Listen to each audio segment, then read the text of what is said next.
definitions, I did want to point out that, like with the manufacturing, there were in the original code,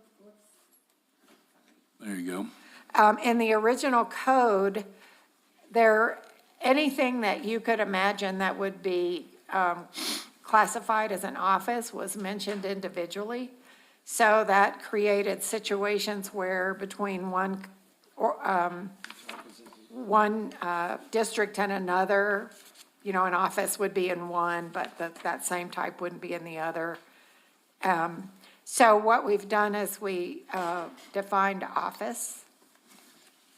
And then you'll see that office uses are covered and tried to make a little more general. So you're not looking at a bank different from something else that's similar, but that they're all kind of covered under one category, if that makes sense.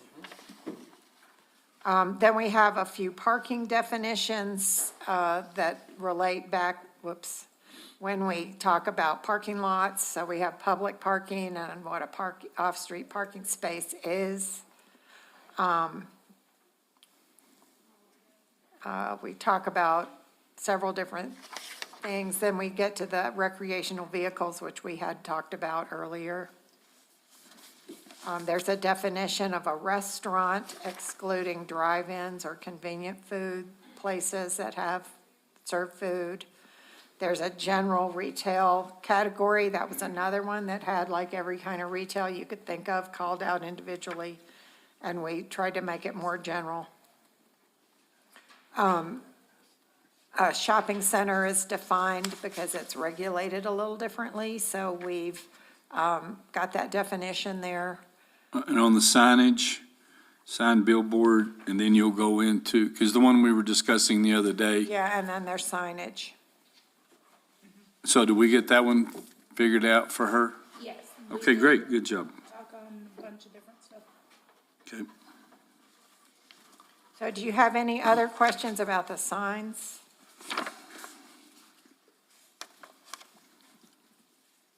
Nope, I guess So- not. And then we defined a site plan, because that is something that's required for certain types of development. So we've defined what a concept plan is when somebody comes in with a sketch, where a formal site plan is when they do construction documents. And that'll clarify when the staff is requiring a site plan. It goes along with the requirements for developing a site plan as part of their applications. Special exceptions would be anything that's a special, anything that's kind of a special requirement, so your conditional uses and your variances that are not a change of a zone but are asking for some special consideration. Your non-conforming uses, so those all fall under in the procedures for those. There's a procedure for non-conforming uses, for conditional uses and variances. And I think a lot of the rest of these were already in there. Phyllis, tourist home definition. Yeah. Is this nightly rentals? I've never seen that before. Is that new? It's not new? There, yeah, It's a little confusing. it is. Yeah, why would we Supplies have a that? building in which, it almost sounds like it's a separate building. I know, that's, Says, in a private dwelling that supplies a building in which more than one but not more than 5 guest rooms. So what would that be? Like a lodging house. Is that like a hostel or a? Yeah, boarding house. Like a boarding house. We could just take that out, because that's not even mentioned in the code anywhere. So where do nightly rentals fall? They're back. They have their own section, it's 54-106 currently. Okay, But there's a definition of nightly in here. But I think we're saying to strike that whole I would tourist. Yeah, we can just take it out. Yeah, because that's not even, in. And I think it's been replaced by the cabin rentals, the Airbnbs.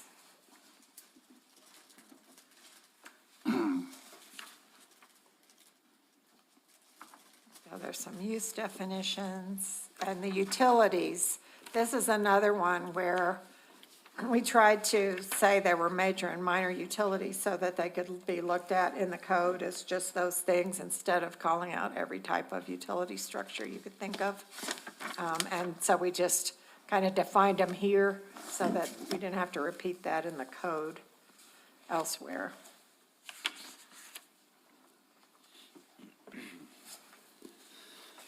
And then that's it. And then we get into the zoning districts.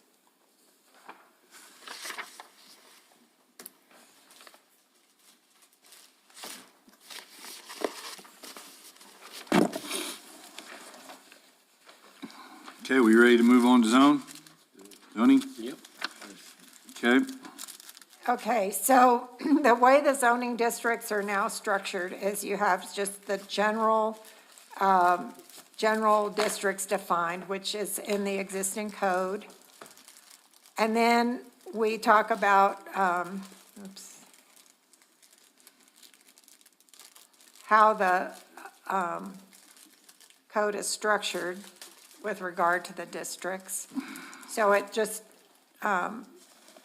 talks about the different types of districts.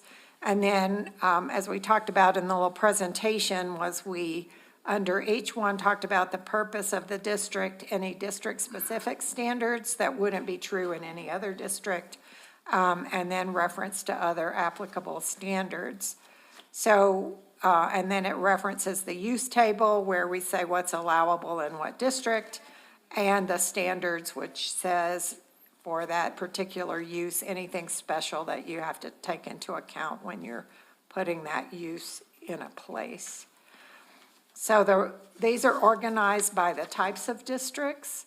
So the residential district starts out with the R1, and the purpose kind of came from the existing code. Then there's specific district standards that apply only in R1. So the one principal dwelling, the accessory dwelling, so that it meets the standards for accessory dwellings and also for accessory structures.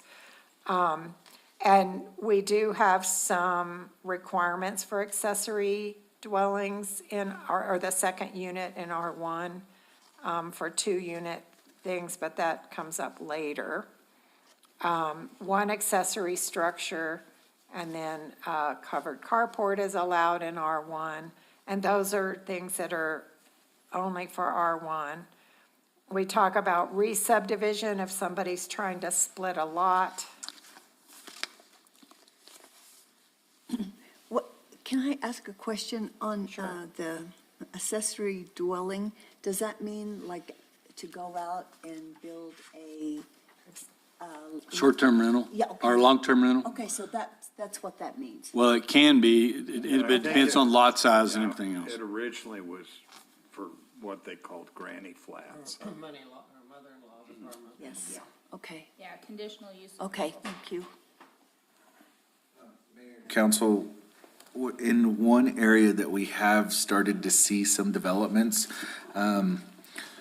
when we first identified short-term rentals a couple of years back and we started permitting them, they were technically the whole house.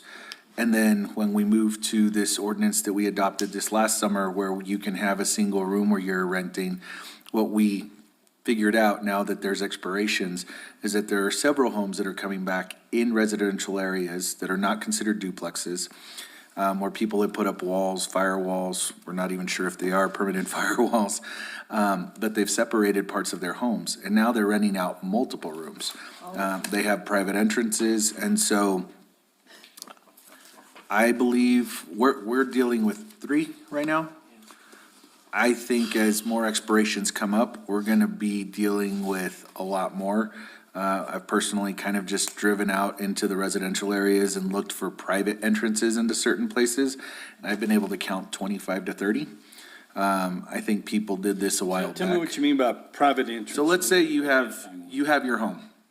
And you create a whole nother private entrance to your house, not your front door. And you let a person come in there and maybe it's 2 or 3 rooms that they're renting as a weekend rental for a short-term rental.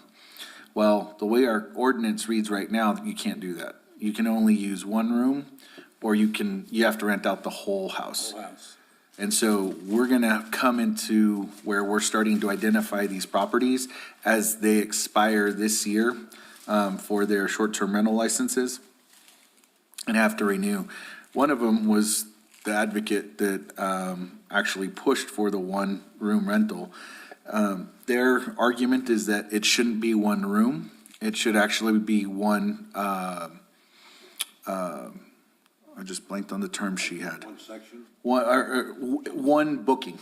So you may have, the conversation from her point of view, and I went back and looked at the minutes, and this was a conversation that P and Z had, and I believe council had to some degree, was that you didn't want 4 or 5 rentals happening of each room. And so you would have 3 different cars outside along with yours, and it'd be a mess. The intent in her belief was that council meant one booking, not one room. I said, no, it's very, very clearly mentions one room. But they want to go down that route, and so I think you'll have several homes that meet that multiple room definition. Now, we've also looked at the ADU component, and they're long-term in reference. So if this is considered an ADU, it would be a long-term rental. And so the question will probably come to council: do you want these to be long-term? Do you want them to be short-term rentals? Do we want to allow them? What will that look like? We haven't changed the code yet to reflect these issues that are starting to pop up, but it is something that's coming, and just wanted to make sure you all were aware of that. Go ahead. But I know it's what's the definition is, you know, that kind of It is what it is. we have to get really specific, and then there's, And with driving around, are those houses that are currently listed as, I haven't gone that far yet. Haven't double-checked, but I just wanted I to have a see if feeling houses that had, a lot of those may not be short-term rentals. but They- our, Currently, the code wouldn't have allowed for that, but we have found to where modifications have been made to structures to incorporate the two-family dwellings way before the 2021 modification to allow them under conditional use. but that was for long-term. Yeah, the requirement during all the public hearings was to require them to be long-term rentals. Yeah.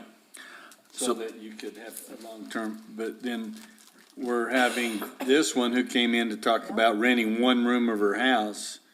Now then she's got 2 rooms, but it's now just one booking. yes. And so it's modifications And on, it's a two-family I agree with dwelling. Michael, though. Somebody, I can't even remember who it was, but they said, oh, we know of several people that rent a room. Mr. Mayor, Michael, getting back to health and wellness and this innovative idea, what are the toilet facilities and are there cooking facilities in these alleged walled-off areas of what used to be a single-family dwelling? So in the 2 that I'm familiar with, the third I'm not as much yet, they are separated off by what we're hoping is a firewall. As we're pushing these 3 individuals to allow us to come in and do the full inspection for a whole home rental. We are going to see whether there is a firewall. There are facilities, restroom facilities that are located in the area. I believe one has a small cooking area, but it's not like a full kitchen. The other does not. It's just a 3-room area with an open family room and then access to private access to that area. And it's sealed off by a double locked door. And the toilet facilities are within that area? Yes. kind of like a hotel room, really. Yeah. You're almost back to a boarding house. Thank you. But it is like a hotel. You just come in and get a room and a bathroom and, And go get something to eat. okay? Yeah, and I would say the whole idea of the accessory dwellings and the short-term rentals and the splitting homes into 2-unit homes, that's probably all sort of evolving, and there are things that may come up that this needs to be refined as you run into issues. But we've tried to capture what we knew about, except this is new, what Michael was talking about. So, Well, how do we leave ourselves space where we've got the framework and the foundation, but then when we have these little creative things that come up that don't fit in a particular category or part of a category, how do we keep addressing those? Without saying, oh, we gotta rewrite this again. Well, I think we have to, if we become, if we allow ourselves to be lenient in certain areas, then we just follow the code as is and say, we're gonna follow it as one bedroom. If we become strict and follow the rules the way we have them, I think we have to say, hey, this does not meet the conformances of the code, and we have to push back. That will get us phone calls. That will make people having to come up to us and say, hey, you've allowed me to do this in the past, which we did because those old ordinances were in existence. But based on the direction that council takes, I think we can go either way. It just depends. Did we allow that lady to do that? Yeah, the one we did, the one over here, Okay, okay. but now it's kind of wanting to expand the definition of is. You know, that's what I keep saying, is it gets angled to the Yeah. opportunity. Oh, and they've had previous inspections, they've had previous licenses, so they've done these things before, and now the question is, well, why can't I anymore? So that's where we're at, and that's kind of what we're answering. Okay. And then currently in the code with the modifications of the ADUs, there was a change to not having it owner occupied, but both structures are to remain long-term only. So when people call for that, we do let them know that for the life of the property and the two dwelling units, neither of them can engage in short-term rental activity. In Mayor and Council, we had that same situation with the commercial business where they wanted to have a home with, in the same structure without the adequate firewall. So that, at that time, they were red tagged and they had to go in and build that firewall between the two. When did all those homes, you know, in that little horseshoe field there where Mike's Barber Shop or Oh, yeah, where Morpheus was? yeah. Those were all short-term. We call that, So he's doing the nightly rentals. Yeah, he came in, Oh, my gosh. planning and zoning, and met, going back to just a little short, one of them's got a little kitchenette, I think. Yeah, so The LA beautiful Nails. turquoisey blue building in Midtown as you're coming in, the old motel that had the nail factory and everything in it. He's converted those into short-term rentals. Well, technically, it used to be a hotel, and then it was converted into the retail establishments Yeah, there was all individual. kinds of shops. Yeah, And now he he's wanted bringing us it to back buy in it. because they've all kind of closed out. the mustard seed. Yeah, He used to have the old tea room in there. yeah, a little hummingbird tea room. Yeah, I loved it. Was the best. But, I was- I so the missed nail it. salons and everything aren't there anymore? He still has the nail salon. Is but he the one that has the short? Yes, that's Yeah, Andy. he came to, where was he? We met, Mayor, we met with him. Oh, okay. Because His wife lives in Chicago or They're in New York. New York, and she didn't want to live here, so he's trying to sell it and move back. So, but they have cleaned up behind it, that we were after them a bunch, and so, The paint job wasn't that great. yeah. I went online just to see what was in Reynosa. I came across Solicit. Oh, my gosh. Holy moly, I did not know that. Okay. Hey, Okay, so every district is gonna have something, well, most districts will have some kind of special, something that applies to them that doesn't apply anywhere else. And then we kind of have the lot split idea here. And then, in each district, we have a reference to the other standards that would apply. And this is pretty much the same for every district, except that in the residential ones, there's a reference to the residential terrain management. And in the non-residential ones, there's a reference to the commercial terrain management ordinance. And the links will take you to that piece of the code so they can see what those requirements are. And then for lot area. The dimensional standards have the lot area, the setbacks. And there's the proposal here is to go from a 10,000 square foot minimum lot size to 7,500. And to have a rear setback go from 20 to 15 feet. And otherwise, the dimensions are the same. And the reason for that is our minimum code right now says a 10,000, but our lot size is 75 by 100, so they Yep. don't Match. match. And then the reason for the decrease in the setbacks was to mitigate the amount of variances that we're getting. So those are pretty reasonable without. So what is the typical variance? So typically, they're coming in to encroach 3 to 5 feet within the sides and up to 10 within the rear.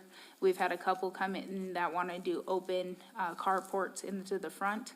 And they're typically not seen as something that would be adversely impactful unless it's on the corner lot. So making the modifications to those allows for better expansion of the properties and doing a service to our community and not having to bog down every internal meeting with such minor deviations. Thank you. But, so, I know in the rear setback you went to 15. Corner setback, exceptions, why do we get rid of that completely? Because I know the corners, we're looking at making sure we don't have blind spots and, And the exceptions really apply to uses that are allowed in the R1 district, but are not residential, like schools, churches, things like that. See, on your slides, you've got it in blue. Yeah, okay. On ours, it's blank. Where you have setback exceptions, he asked, why'd you get rid of it? Oh, Ours are, Well, it is struck out on yours though, isn't it? well, It it's is stuck on out. ours. in- yeah, it Page is right 33. here. Yours is just missing, but, so, Setbacks. You're looking at the Oh, final, you know- Darren. I don't know. I was just We curious. shouldn't have any corners, because those are, so they can ensure, Line of sight. the sign light. So how do we handling, have we just not gotten to the non-typical, or what do you call it, non-conforming lots? well, this would apply to any Any? lot. but Any of them. I think we felt like the changing the regular setback Helps alleviate on those helps as well. alleviate some, but the idea would be not to allow those 10-foot setbacks on the corner or in the rear for the accessory structures. But we could add it back. Well, the rear setback structure, I think that one should be okay. The rear at 15 or the rear where the 10-foot is struck out? 10 feet 10 is for foot. an accessory. Oh, for the accessory structure like a little storage building? Yeah. Oh, that's Or why. it could be an 'cause- ADU also. Yeah, there weren't any setback exceptions because we made the modifications in the setbacks. That's why we were taking out the exceptions. Okay. Well, we don't have the 10 feet. The question would be, we changed the rear to 15. Do you want do you want the accessory to be 10? I think I'd leave it alone. I think you made the wise decision. I think it creates confusion. I think that was the purpose of setting, or either making it one way or the other. Yeah, because it's all setbacks. It becomes. Right. But you said that some of the variances, they were making 2-3 feet, changes off of the 20. And so you went 15, and so the next group of planning and zoning folks, are they gonna go to 3-5 feet too? And then we're down to 10, and then, because we're having a bunch of those come in, we come back in here in 20 years, and what I'm saying is, we just keep pushing the situation. I wouldn't feel that that be something, I think this would eliminate the necessary modifications. The ones that may need more accommodation, would be ones that should be, more assessed and looked at what development is, where is it going, the different type of safeguards. This isn't going to be detrimental and should alleviate, but if it starts to get past those points, that's where we're gonna need to start seeing what modifications and if they necessarily can build within those, because we're gonna start hitting high impact areas. And Mayor and Council, just as a clarification, the building component is really, when we see the 3 or 5 feet, it's because of the building capability in the area. So one way or another, that 3 or 5 feet may not just be 3 or 5. They may have no setbacks because their property doesn't allow them to. I think it's just that 15 that allows everyone that extra kind of cushion space. I don't think you'll see the 10 feet, because if it is, it won't grow anymore, because they're still gonna have they would have had a much larger variance to deal with in the first place. These are more, okay, you can't grade or shift that much. We had an example that happened in this last P and Z meeting where they were off by a foot on the corner, and Yep. they couldn't tilt the house the correct way. And so if it had been 2 feet on both sides, the house would fit. Then we had another one where they just couldn't build the required structure that we had, and they just had a full variance. They had to shift the house completely, and that's the only way they could build on the structure. So I think when you're looking at those kinds of variances, we're still gonna get those.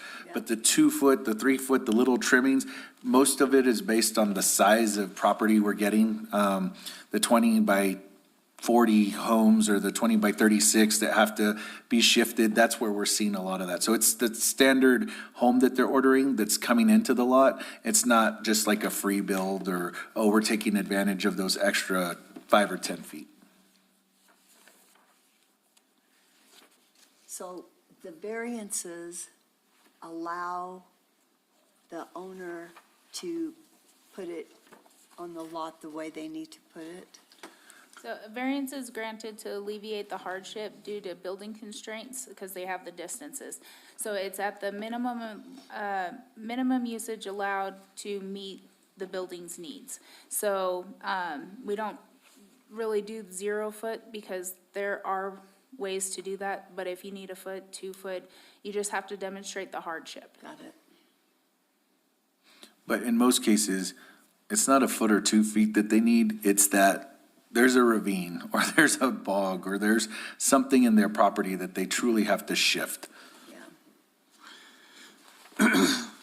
Because we find some of these whenever the houses are being sold, they find out that the house is not actually even on their property. And we have to enter in negotiations, replat, and you owe this person money, and then it's a can. And we've had meetings in here where we've granted some of these to get them done. And that's just inherent with certain parts of Ruidoso, but And this isn't gonna solve fix that. that, no. No, this just helps the back end and the citizens. So right now it's $150 and you have to wait in anywhere from 30 to 60 days before you can even start getting the building permits. Sure. So, and it's just for 1 or 2 feet.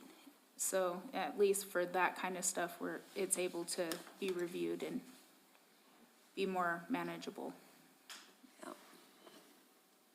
Okay.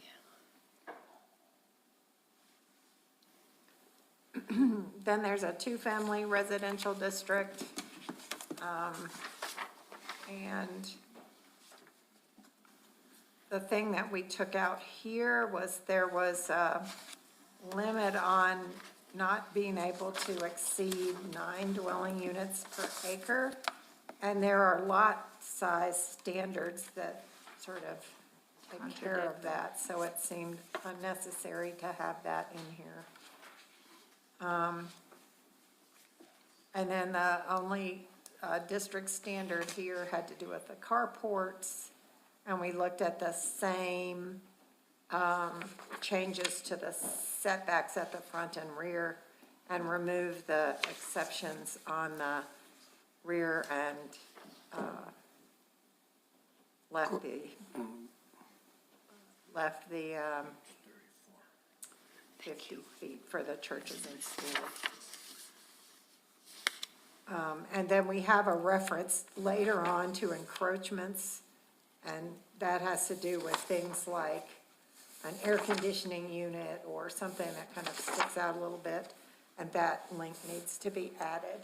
And that will just get to where the village already regulates encroachments of that type. So there's on the setbacks, there's a provision about if the frontage is already pretty well established, that structures will need to match that, or they can't vary very much from it to keep a consistent streetscape. So that's like if you have things on both sides of you, you can't like jump out way in front of it. Which we have one of those in my neighborhood, and it just dwarfed the poor little houses next to it, and it's way out in front of them, and it's not. Well, and those are things that, because we all say that it won't, but there's so many things that have changed dramatically in the last 5 or 6 years around here. And you go to communities that we've talked to in Florida that always thought all the tourists and development was over here. Well, now it's here, and people are coming in, and they slowly encroach to get the lot lines closer together. And then what they did is they came in and built these, they call them blockbusters. You know, they come in and tear down the old house and build a big house that's lot to lot, and it totally ruins the whole look of the That's exactly what happened, and we live on a hill, and they built up the front of the lot, so it's even higher and sort of sits up higher than these little houses on either side. And it was, you know, it sort of triggered a lot of re-looking at how people could build in established neighborhoods, so it makes a difference. to the- established neighborhood. That's the key, because they totally ruined that area, you know, then all the people wanted to get out. Bail. And then it totally wrecked that whole area. It's, and they're beautiful little areas now that I've gone back 10 years later, 15 years later, and now then they've got rid of all those old houses, new money's moved in, and it's revamped it. I mean, it's all manicured. So somebody had that plan a long time ago, and they put it in, and it's just taking this time to do it, so. But, you know, because we have had houses in Upper Canyon where they've come in and torn down the old little cabin and built this big monster, you know, and the excavation inside the mountain and all the other things that went on, and some of the other neighbors felt like they were getting dwarfed, but people just went up. And then I know on our apartment over here, because of the contour of the land before, these ordinances were built off of just what they call lot, block, and line, and just if it was a flat environment, here you are. Well, that didn't conform to us. So we didn't want the canyon effect for 3 stories or more in Midtown. So nowhere in town except for you got Lincoln Towers over here. Well, now what we're talking about with our apartments, the contour of the land is down and then comes up. So you could put the 3-story down in your line of sight. So as long as there's common sense ways of dealing with these things, but you can't see everything. No. And that provision has actually saved quite a bit of heartache on some people too. Like up in the Upper Canyon where the lottery lots are, those are so small and people The are. what? The lottery lots. I don't even know what that is. Oh, over on First Street, Yeah. Second Street, all those little tiny lots that were actually raffled away in the Ruidoso News by a lottery winning. Really? Yeah, Your grandpa did that. but they're very hard to build and meet the setbacks. But there's so many that are pre-established and that have like 15 or, you know, at least 10 foot. So we make everything 10 foot and people don't have to get approval. They just can't go any further beyond that. Okay. I was told the El Paso Times, if you get a prescription from them, they'll give you a lot in Ruidoso, and it was at 25 foot by 50 Oh, foot. was it El Does Paso the doctor Times? have I to thought write it was that the Ruidoso prescription? News. One of the newspapers Yeah. did that. The like, psychiatric lottery lots. evaluation too. Wow. And it's hard to find something that'll go on a 25-foot lot, because the old township lots were all 25 feet wide, and I good lived in a 10 house that maybe. was on 4 of those and never had been replatted. Well, But there's a lot of places like that, and then there'd be one lot left over, and it'd be 25 feet. yep. So you That's can do a that little was the shotgun green house. space. Yeah, the green space, neighborhood park. just enough for a bench. R3 is the multifamily district. And again, most of these standards are just taken straight from the current code. And just, if they were specific only to this district, this is where they go. Or even if, like, for the carport, if it was only in 2 districts, it just got put in those 2 districts and not elsewhere. So I don't think there's any huge changes here. And we get to the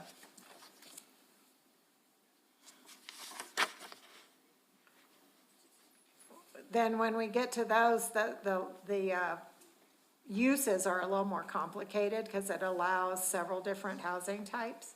So the dimensional standards become a whole separate table and include all the uses there. So it's got the setbacks, the lot width and depth, the minimum lot size, and requirements for outdoor living areas as part of multifamily.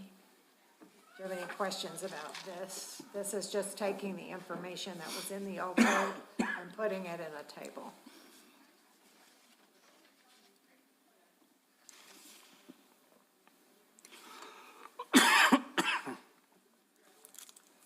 And again, it's got the applicable standards, and these are the same from place to place, other than the difference between residential and commercial terrain management. Same thing for R4. This is pretty much same as what was in the existing code, just organized the same way as the other districts.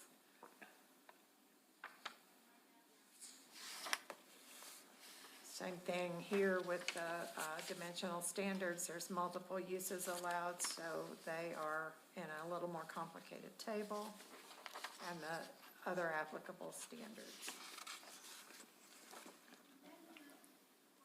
So that, agricultural district, whoops, sorry, my computer does not like this document. This is pulled from the AR1 district as is. Farming and ranching operations, setback requirements, we didn't change any of those, and the reference to the other applicable standards. AR1. It's the first time I've heard that one. Do we have any of those? There are a minor amount of them. On Highway 70, I'm assuming. No, that's actually all C2 and C4, and I think 1 I1 property and 1 M2 property. The AR districts, I think I've seen in Upper Canyon, there might be 1 or 2, and then out off of Brady Canyon, I think I've seen 1 or 2 out there. It's not a prominent type inter-district. Pat Dunnigan. Dr. Anna's was all, because that's where all those orchards and everything there, agriculture and cows and everything. I think even Eric still has the cows out there Where at? on 70. 70. But if it's C2 or whatever, Before you get to J Bar J Church, it's back up behind it. yeah. And the Dunnigan's place, There might too. be some through there. Anyway, as far Yeah, as it's not something that's answering your very question, high out there. agriculture, those were the only ones that I remembered. And it just has a 2-acre lot minimum. Because you can have a horse pretty much anywhere you want. Yeah, our codes don't district, any You just type can't of dump the poo in the livestock middle of the road. or any of that. Because I know over off Sudderth, I'm trying to remember the name of the street over there, the guy has little horse pens for the, Oh, Robin? yeah, it's not Robin Road. Road? No. The guy that has the horses, he pins them up the street a little bit. Oh, Not Willow, I know where you're talking about. where Ponderosa cabins are, Vine. Yes, Vine. So he has them over there. And then we just have rules about picking up the manure and They just have to meet all those requirements and no nuisances, but we do not have any restrictions on livestock. Well, look at Gavilan Canyon, Ralph Nosker's place. He had all kinds of livestock right there, Yeah.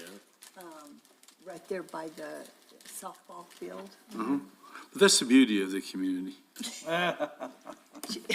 Just, The diversification. it just, Corey dealing with a cow over here on Heath Street, wasn't it? I remember a cow being there, Yeah, we've and they got let him have it because goats it and was for, everything. the FHA fair or all right. something like that.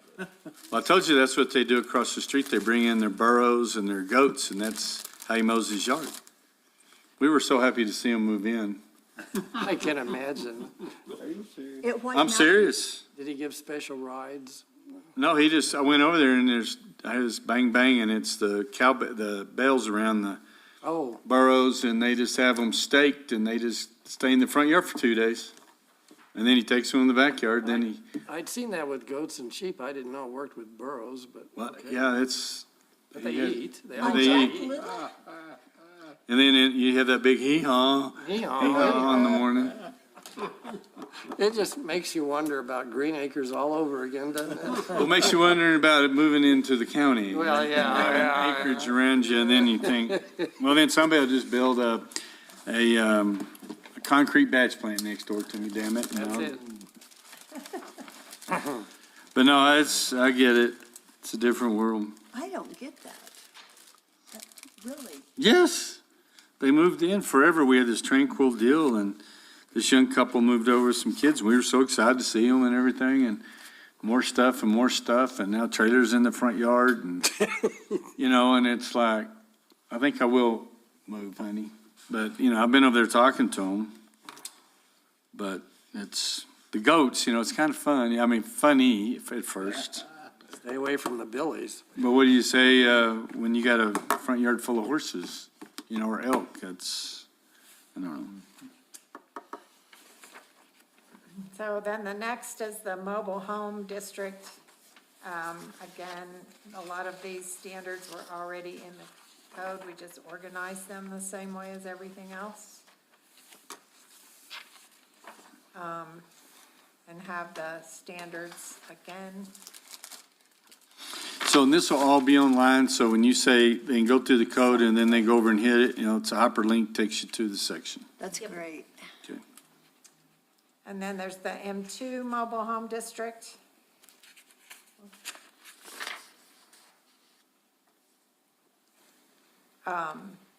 Which is another residential district.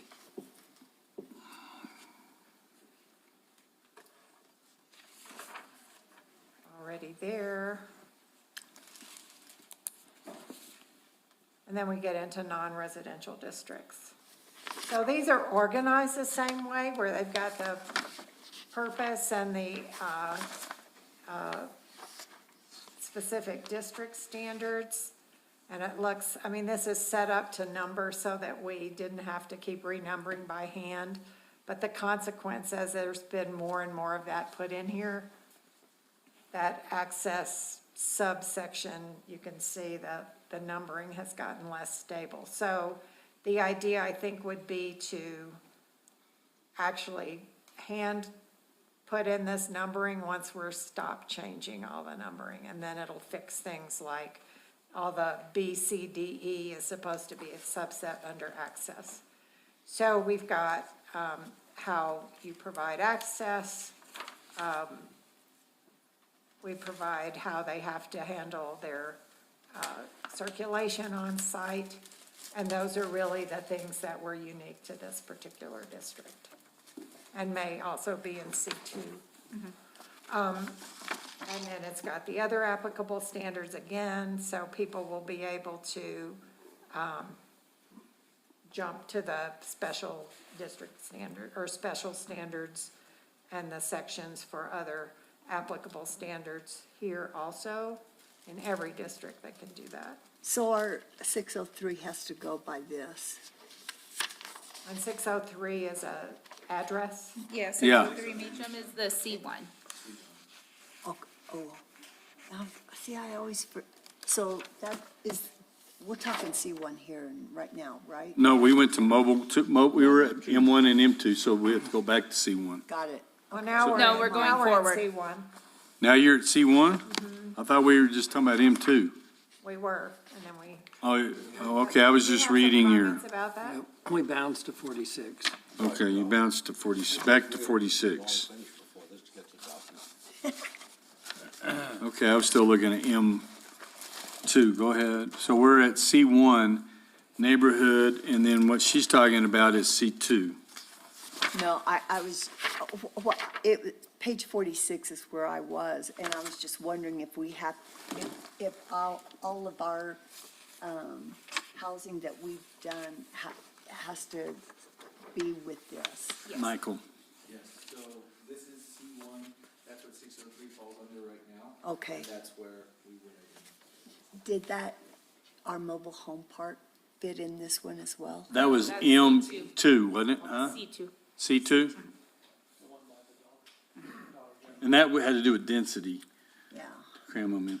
So the only thing is, what keeps, you know how the states come in, or actually, the tax assessor, and went to not, how did he? Non-residential versus residential is the type of structure and the use being occupied on the land at the time of them coming up. Okay, so, but they came in and did this without talking to us. They typically assess it without talking to us anyway. But, so these people, if you put another home on your property, or you convert your house to, because their whole thing was you're developing revenue, it's a business. So if you're developing revenue from renting to someone, are they gonna come in and be able to change that? See, and this is the whole thing that we're fighting. Short term is what they've been doing. I haven't seen them do it to any long. Well, I know, but their logic is, it's a Right. business. Yeah. So technically, if we use 603 as an example, Mayor, not a public side, but just from the village side.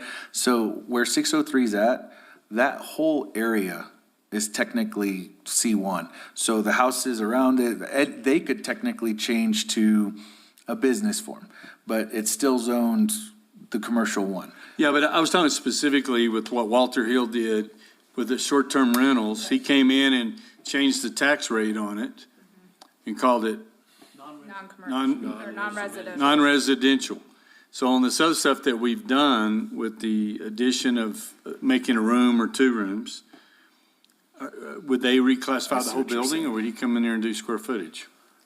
That I'm just curious, because it's state overreach is the point I'm trying to make. And we fight against that all the time in the municipal league, and I think that's one of the things, the points that we've been talking about is reclassification without notification. Yeah, I haven't seen them try and reclassify, the single-family structures unless, they've identified it. Unless under we list them as a short-term rental. Other than that, they go by what the face of the building is. They don't really even look at our zoning code or our districts. No, what they did is they just looked at who was short-term rentals and Yeah. changed the rate. Yep, no, and that's for all So of I those see that them probably typically- doing that on a house, that they open up part of the house to short-term rental. And that's, They just, and that's where he purchased that software, the assessor now, that he's gonna scrub the whole area to find out stuff who's. that we have. Yes. Well, he's doing a good job. both ways. So it's, we just need to be prepared for these things, because people will ask, and we've got that lawsuit, I don't even know what's happened to it. I'm sure We got shut down. it'll be fine. Too far. But actually, standing into the testimony there, when Walter Hill was testifying, he actually said that it was Paul Baca back in like about. Yeah, he did blame it on Paul He Bacchus. said that back then is when they started classifying short terms as NRs. And I don't know. Wouldn't have done that. Nope, he sure wouldn't have. I don't believe that at all. Politician lying, I can't. Okay, sorry, I was just curious how all this, Yeah, I haven't seen them do that to any two-family structures, but I do know that they did that to the short-term rentals. okay. So do you have any questions about the setbacks? I don't believe so.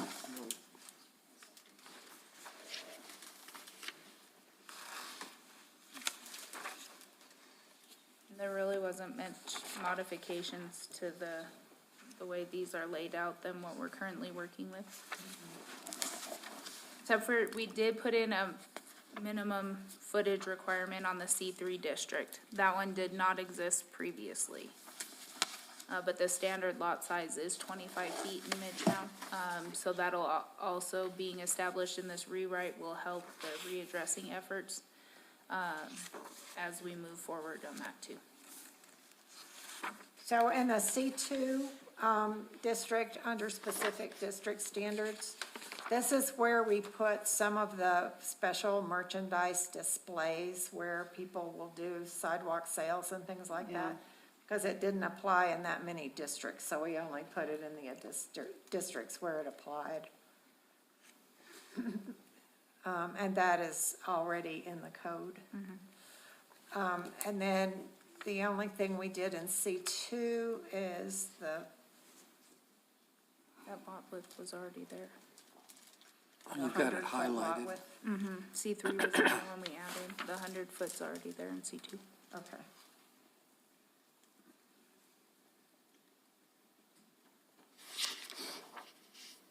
I don't think we changed anything in C2. And then we've got C3. And again, this has the C3 merchandise, outdoor display, and outdoor sales regulations, sidewalk sales. And we don't have a minimum here. We have 25 feet. So are these backwards? Yeah, that was the brand new one. Okay, so this should be 10, That should be yellow. no minimum? No minimum. The 25-foot width is the only new one. Oh, this is it, okay. The other two aren't mentioned. But not all the lots are 25 feet. No, but that's the smallest. So for a minimum standard, it's still, and they have the 0 setbacks, so it still allows for the full build out. So a 25-foot wide building is still allowable within that district. It just helps for the addressing purposes as well on how to appropriate those out.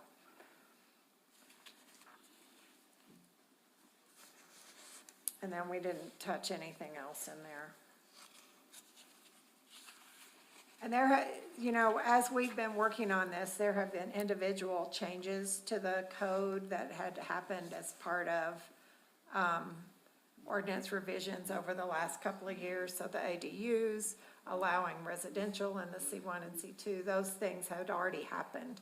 So we just incorporated them here as they happened.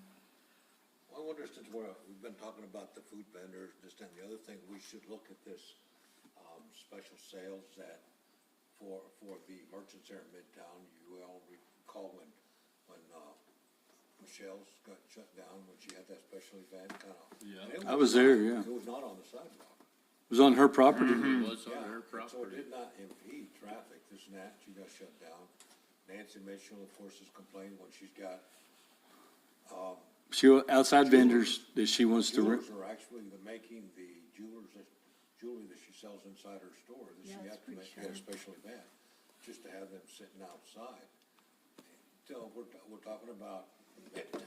Well, I know, but The thing with that is they're bringing in multiple vendors that are not on their business registration. exactly. So they're creating a special event or a swap meet type. And then they're converting their parking lot. I would say that would be something else, but if it's related to merchandise within their store, if they're selling, like say with Nancy. If she was she's got bringing the- it out, she- but I she's think bringing that in one was multiple people. Advertising the actual jewelry that's gonna go inside her store. So she has the Indians come, the Indian jewelry makers, and they're there. Joe, do you realize how valuable those parking spots are? That's her Oh, my business. God. Don't touch my parking spots. If she wants to take up parking space, No, and use somebody else's, that's been her complaint, no, her no, no, deal. no, in her parking lot.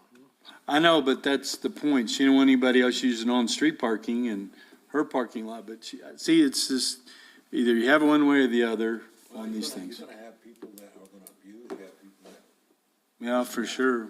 doesn't matter what it is. What was Michelle's? She just brought her clothes out? She had a trunk sale.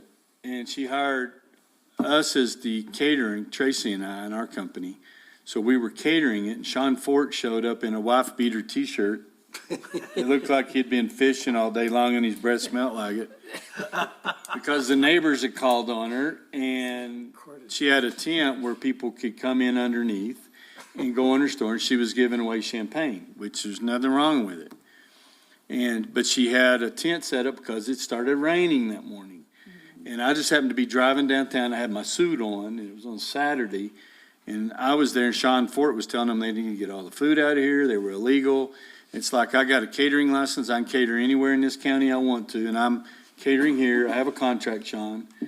And that was just it. Okay. It was her property, though. And that's what you're talking about on this. You have the eave of the building. Well, this was out because it's a straight-up building, a stucco building. So it was, it wasn't underneath the eave. But where she pulls up and parks her cars, and so. It just seems like we make it the rule Difficult. so very.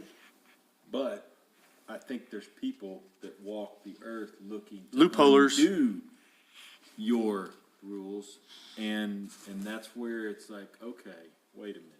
We can't see the forest for the trees, or the trees for the forest, however you want to say it. Is there a It's just- forest? It's just like, that's why, and I mean, I know what he's saying, that's why I was bringing it up earlier. I understand your private property or your property, and well, mine goes all the way out to the sidewalk, I can do whatever I want, but then it can just get so blown out.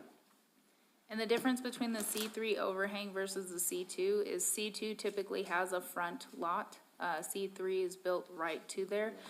So the only thing that was easily applicable to every property owner was the overhang before you start getting into the right of way. But then some have a Not little everybody- parking lot, But not everybody else does. right? So that's where the conditional use and following the rest of the requirements could come into play. Because that was a gas station, What was Nancy's? Michelle's. Oh, Michelle's, yeah. And Mayor and Council, I think once we get past this part, when we start having. I think we're actually, When we get past 54. No, honestly, I think the next discussion that we have comes when you start looking at the comp plan and when you start looking at, do we need to rezone certain areas to say, hey, all of this should be one district and everyone should be treated the same? Or should this be a different section? Because right now, we have so much back and forth and running into that we are our own worst enemy. And so one of the things I think that we discuss when we have the comp plan during that discussion and when we look at the master plan, and Phyllis and I have had these discussions a little bit, but how do we better zone or how do we better create business districts to reflect the ease of having businesses develop? How do we better create access points for businesses to not have these same issues where now code compliance or whoever it is can show up and say, oh, wait, from here to here, everyone's fine. It does, we all operate within the same rules. And so this is creating that guidance. And I think once we've established that guidance, then we take the guidance and say, where do we want to apply it? What areas? And it makes it easier for business. And that's where we start getting the buy-in from the community on, do we shift this? Do we create something new? What does it look like? And so this is kind of identifying those issues. Now we can fix it moving forward. That'd be my recommendation. I can't even imagine being a code enforcement officer. Well, it's the inspection process when they go down. Because that's like when we bought our building and we were told, oh, yeah, you can do this. And the first time I tried to pull a permit for electrical, it's like, well, I can't, you're going to have to build in an ADA ramp. You need to do the bathroom doors different. You got to do this. You got to. And it's like, wow, I came in for a $5,000 electrical job and now, that's what I said, I might as well tear the building down and start over. And that's the way it used to be, but yet you can do it in Santa Fe. And that's what I kept telling Sean Fort and those guys back when they were there. Larry would let you just do it. Yes, he would. Love You have to Larry. buy them lunch, though. Yeah. And so he was a get-done guy, and that's when I first moved in, and then the new code enforcement guy came over, and he's like, nope, I ain't doing it. And it's like, how am I supposed to get all this done? So we sat there for years trying to figure out how do we improve on this without, I couldn't even do anything without a structural engineer certifying it. Well, we couldn't find the original structural engineering, and nobody wanted to come in and certify. And so we have buildings like that downtown that would like to have a bathroom for their patrons, but they can't have one because it's not ADA. And if they start making modifications, so then you go up there in the evenings, and I know the people up there working, they're putting in another bathroom, they're running new electrical, they're not pulling permits because they can't get one. And we don't want to be that. And so we've made a lot of changes in the last some years to accommodate those, to get it done right. The main thing is we want it done right and safe, so we don't have, and I'm not saying that's what happened at Denny's, but overloading circuits. And, I mean, I was just in one building the other day, I said, you don't smell that? Nope. I said, where's your carbon monoxide? We don't have one. So I had an extra one in my truck that I was gonna put in, and I went in there, plugged it in, and bzzz, it's going off the whole time. And I said, are you having headaches at night? And her daughter's laying asleep over on the couch. And I'm like, you staying here 8 hours a day? And she goes, yeah. I said, and you don't have headaches. So we got it, and they had a hole in the heat exchanger in the business. But fortunately enough, people were coming in and out that, I mean, I was like, I'm sitting there getting a headache, and I'm like, that ain't bothering you? Their daughter's just passed out over on the couch, during spring break. And so we want to make sure it's done safe and not force people into bootlegging. And that's some of the things that we were talking about earlier, like with this gentleman here. All he's got to do is say, pay out your deal, and I'm going to re-rent you a new space. We'll put it in your wife's name, your dog's name this time. Let's just make it where people can be honest about what they're doing. But it is difficult because you do have the abusers. That I'm a brewery now because I bought a home brewing kit. So I got my New Mexico brewer's But license. you can always find people that's gonna find a different definition of our code. Yeah. They're gonna be, Well, and at some point, it's making sure that we keep the level balance, but we still need to bring into compliance a lot of our structures for Yeah. the health and safety and for the future of them, so little by little get them into compliance, but it's best to still get that compliance. yeah.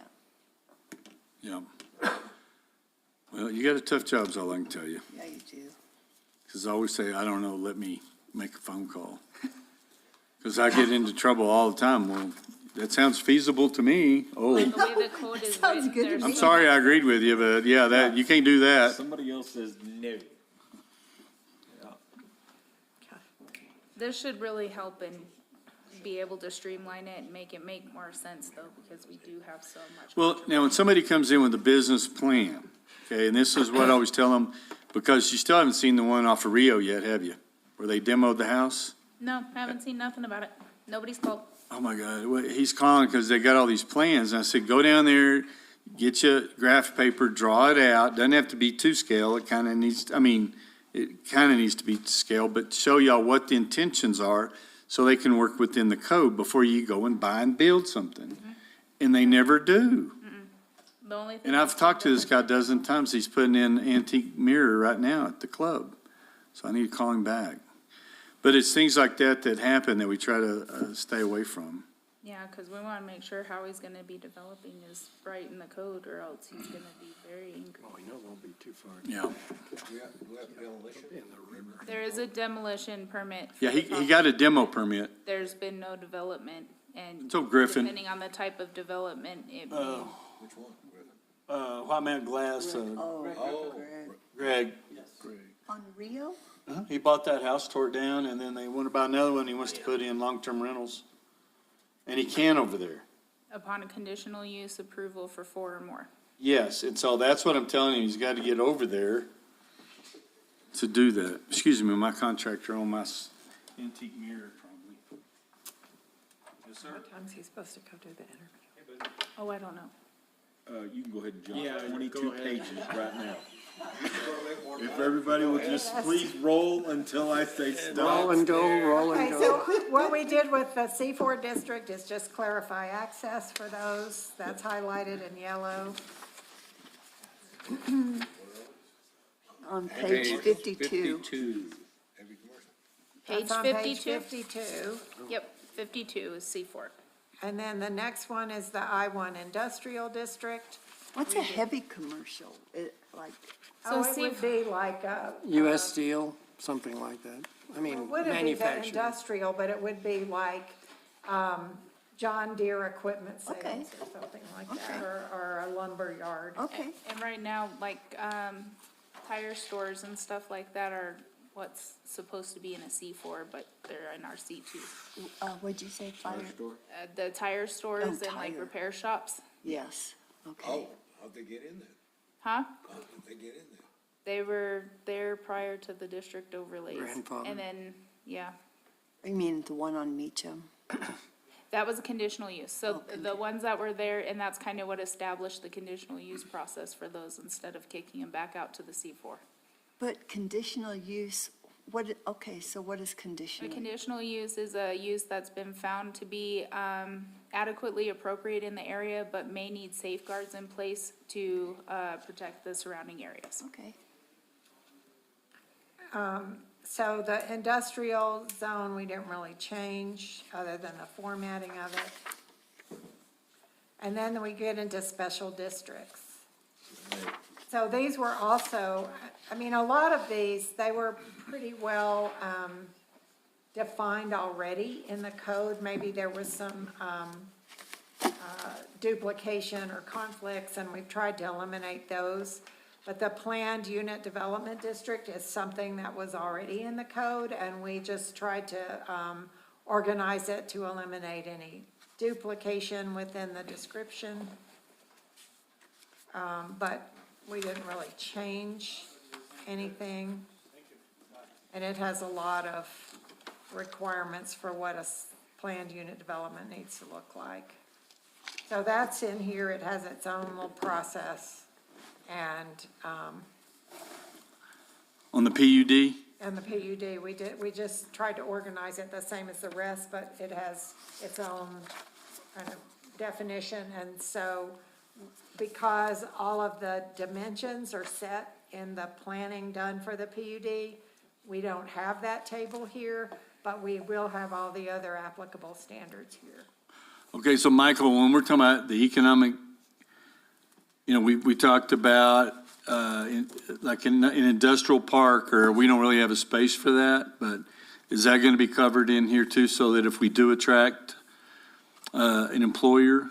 Under special districts, something like that would pop under here. So if we said, and we probably want to adjust this a little bit, we're not there yet. But let's say you want to have like a TIF district and you Yeah. create a industrial park in a certain area. That's where you would have your collections and it would be this. So would a TIF work, and it's just hypothetical, so nobody lose their mind, but the TIF, that's kind of where I was going for the Y, down there on some of the funding and everything to redo some of that, would that be a TIF or would that be something different? No, I think you'd need something different. So if it was. So for a TIF, a Uh-huh. TIF, that's allowed under the metropolitan redevelopment area. Well, this place is in it. Yeah, we already Oh, you're Yes, right. it I is. should know Yes. this. Yes, that's why I was asking if this is all congruent to that. Yes. Yeah, it could be. We could develop a TIF. Uh-huh. Collect taxes on that area. I don't necessarily think that's the. That's the best application right there? Yes, Okay. for that specific area. And I will say that historically for like what, I used this example the other day when I was at the clerk's meeting. I was gonna say, I was in Ruidoso. Yeah. But, the tax increment development district, which is what Las Cruces did in their downtown, it allowed them to tap into the incremental growth and property tax and gross receipts tax revenues. So they were able to add a They were able percent? to do both. So the change that they've made to the TIF district, not this past year, but the year before, in 2023, the legislature now allows a TIF district, which you can do under the Metropolitan Redevelopment Act, Right. to also tap into the retail component. Yes. The gross receipts. So what part of the gross receipts does that come out of? Well, Does it come out of state portion? Or is it added percentage or part of a percentage? It's, okay, what you do is you have a baseline that somebody who works with you establishes. That would be pre-establishing the TIF, and you know kind of what gross receipts taxes are collected from that area. Then, after the adoption of the TIF, any increase, We would get, you can capture the taxes for whichever taxing entity has agreed. So the village at a minimum, if you can get the state to agree, and then if you have other special districts, like the school district, they could also agree or not. And so you get the increment of whichever taxing entities agree, and the retail piece or the gross receipts tax piece, that's what's funded a lot of the projects that they're Yes. doing in downtown Las Cruces.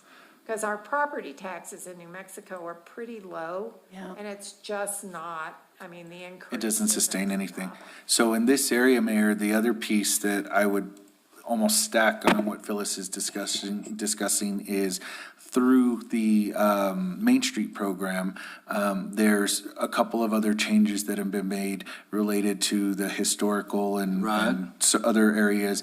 So you can start stacking these components on and collecting, and that has allowed for the development, and I think future development is what they're preparing for on special districts in, like, your downtown. So the block grant programs combined with TIF programs combined, because they have Las Cruces also has a Main Street program that they take advantage of in that same area. And so now they're utilizing multiple components. Has that. Yeah. okay. But down by the Y, your main thing could be the property tax. Yeah, that I don't think we have anything in that area. But the PUD, for example, off of, is that Resort Drive? Yes. Okay. We have a PUD back there. Yeah. And so that's a PUD there. So there's actually quite a few out there. So they're identified for very, very large tracts of land that are undeveloped that could promote for a wide variety. So they have the RPUD, which allows for multi-development. Residential, And then the MPUD, which does the mixed, and then the commercial, and then there's industrial.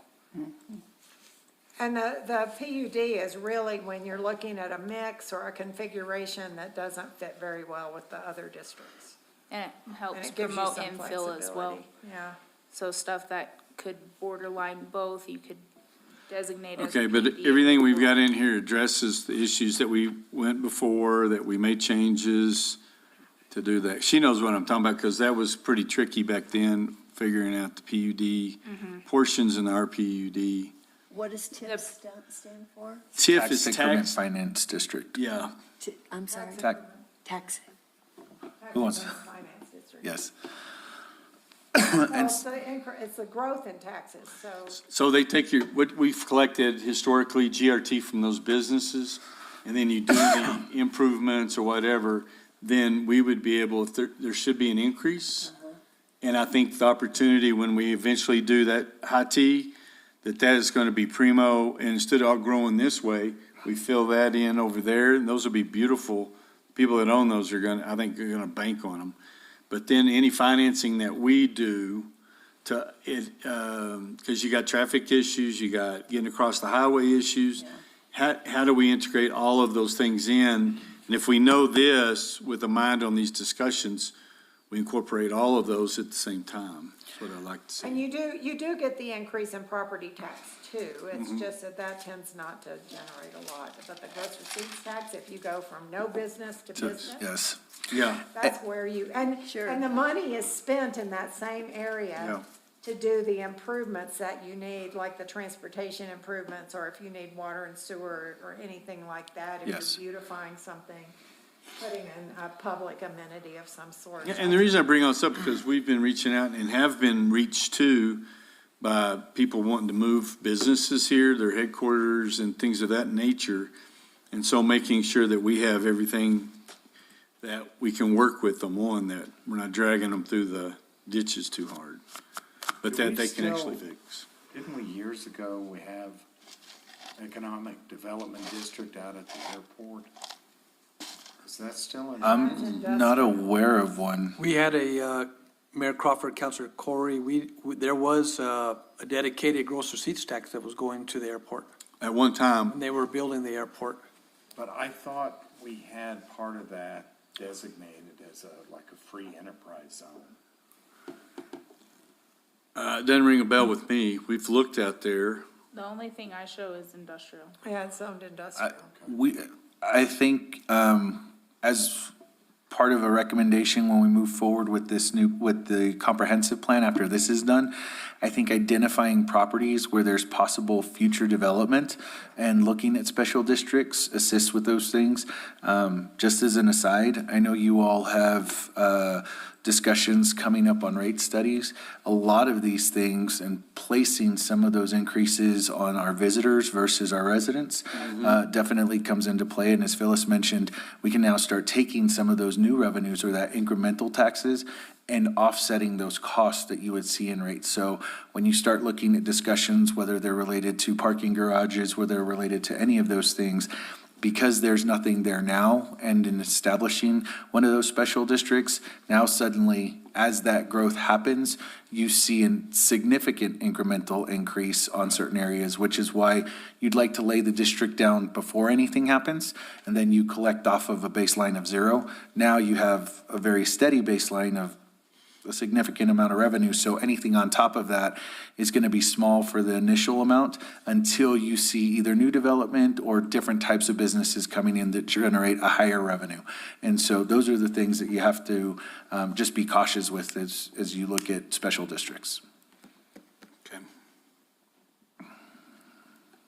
Okay, so we just talk about the different types of PUDs. So the residential, the commercial, the mixed, and the industrial. So the industrial PUD would be kind of what you're talking about with an industrial park type. And then if you wanted to have amenities that went with that, like landscaping or signage, or that's where the money would be helpful to be able to do that as a public amenity.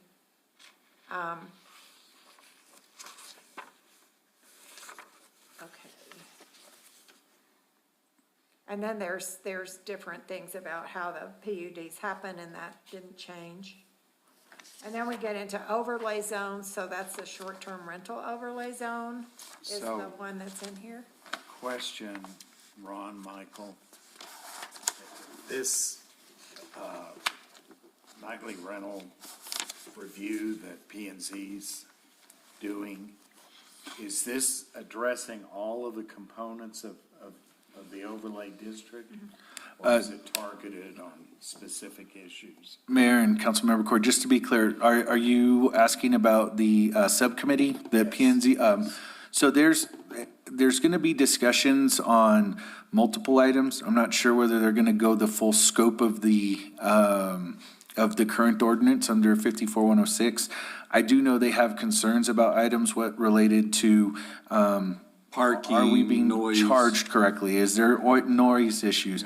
I'm not sure if there's going to be a whole discussion, but I do know if you have a question or a concern related to it, specifically, we can take those to the subcommittee. Well, one of my concerns is oversight and enforcement. When we adopted this originally, we thought we had teeth in it, but from what I'm hearing in the last several meetings, we're really not enforcing it. Well, we're enforcing it. What you heard in the last meetings, they were afraid of retribution, that the people would know it was me calling. And then she said that they called and we were rude to them, that said at the police department. What I heard was, specifically, and Mayor, it was when we met to discuss rates. I was always under the impression 3 strikes and you're out.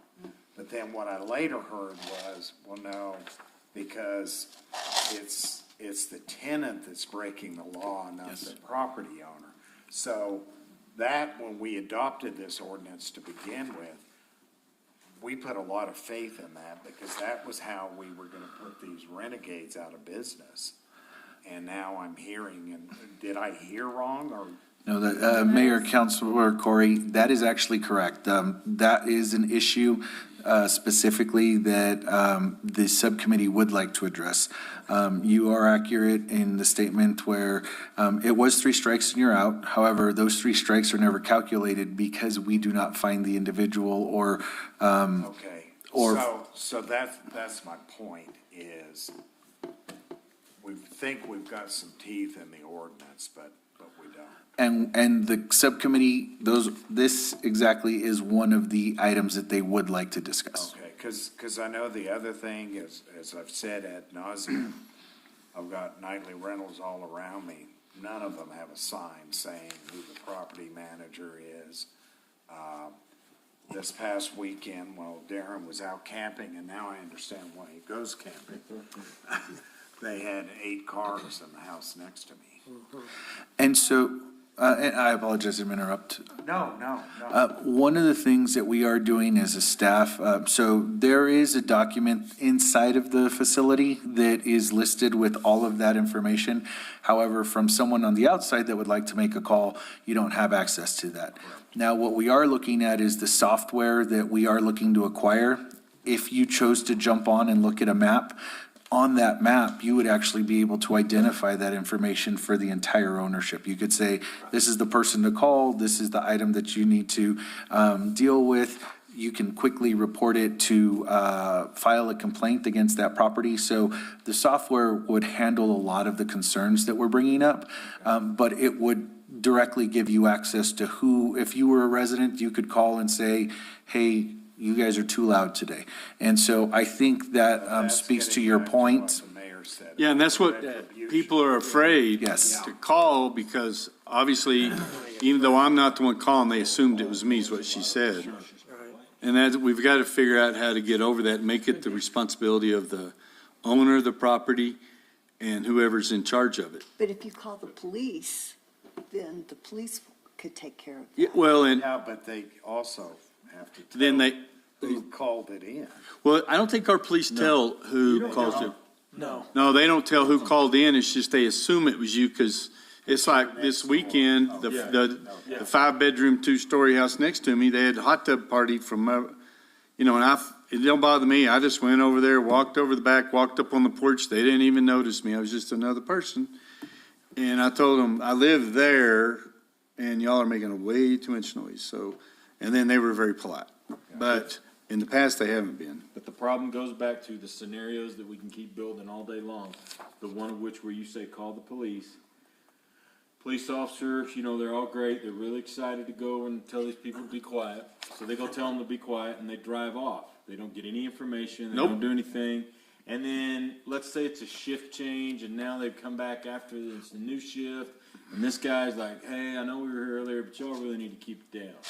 It doesn't go anywhere else. But why doesn't it? Well, Because because that's it's- their job. Okay, but We- hold on. Job, yes, but now you're gonna have, some of the property management people will say, hey, if they're over there disturbing the peace, have the police go tell them, and it's not our job to deal with them.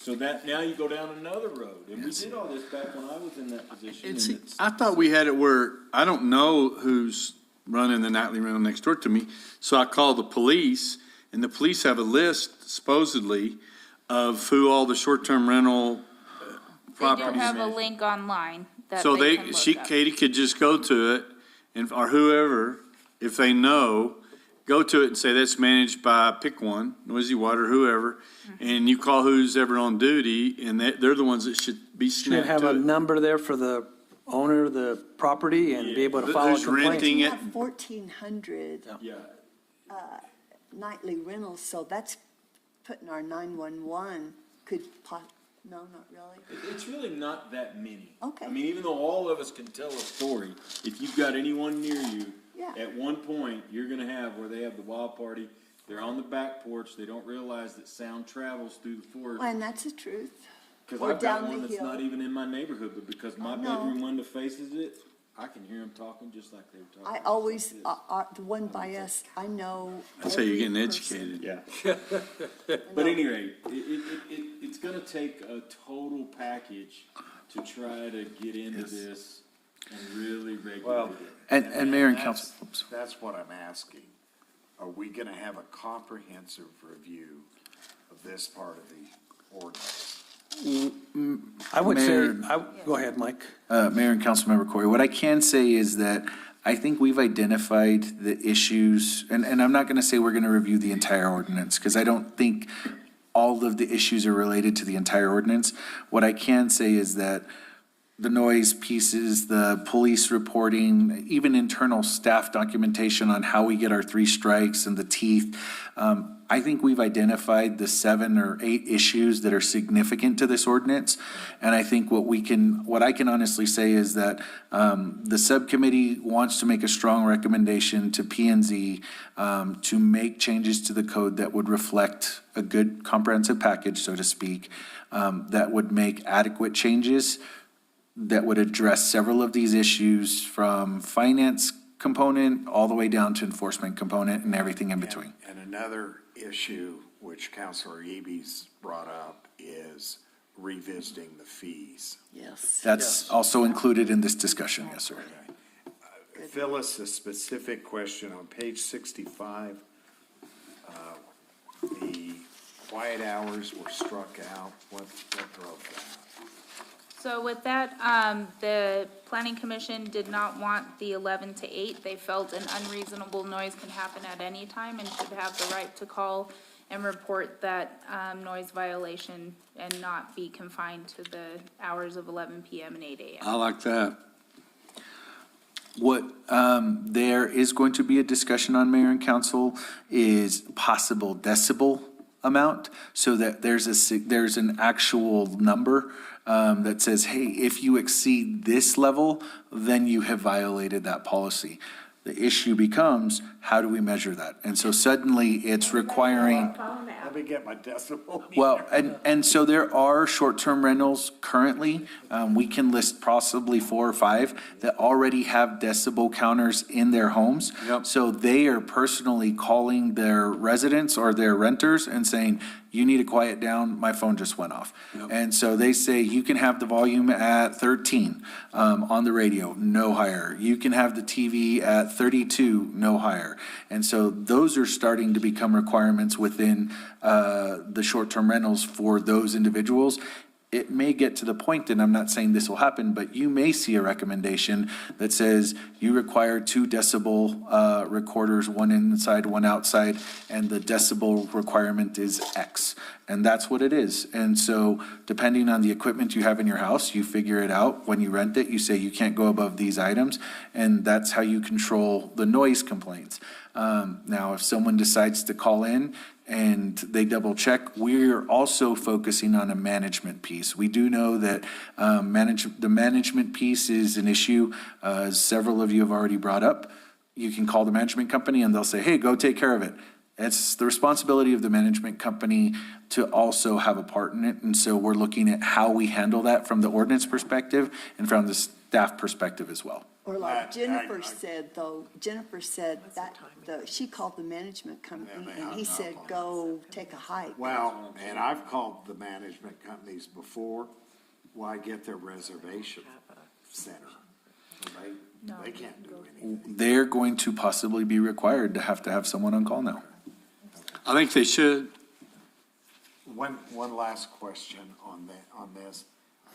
When law enforcement goes out for noise disturbance, what's the rule they're trying to enforce? Well, again, it's what's reasonable, and now it becomes, to the ear of the listener, if you will. The Yeah. police officer drives up, and again, I'm pretty cynical of most cops because I was one. He drives up, he rolls his window down. Hell, I don't hear nothing. Hey, where are we going for coffee? Yeah. And off they go. But it's because that noise, like I said, is off the back, Right. going a totally different Yeah. direction. So from the street, you don't hear anything. Yeah. So they go, well, it's all quiet, 10-8, and they drive on. So that's kind of where you get into some of those holes that happen but what they should do, get out of the vehicle, Yes. go up, knock on the door. Hey, could I see the owner of the home? Oh, and then at that point, that's where I would discover, it's an Airbnb, not your rental. Well, hey, are you the one on the contract? You are. I need to find out who they are. Who are they? All right, here's what's going on. Noise complaint. If they do just that little bit more, Exactly. It'll shut them down, I think. Yeah, they won't. Well, and the urgency of addressing this is to try to forestall any calls for a moratorium. Exactly. Or it's Abs- building, it's building. Yeah, and that's why And it'll be a we total need to try to get blow in up. front of it as opposed to Well, reacting to it. And there's communities that have tried moratoriums, trying to even cut them down, grandfather, they've all blown up.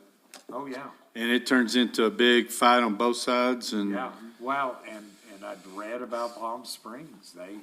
They capped them and their property values plummeted. Yep.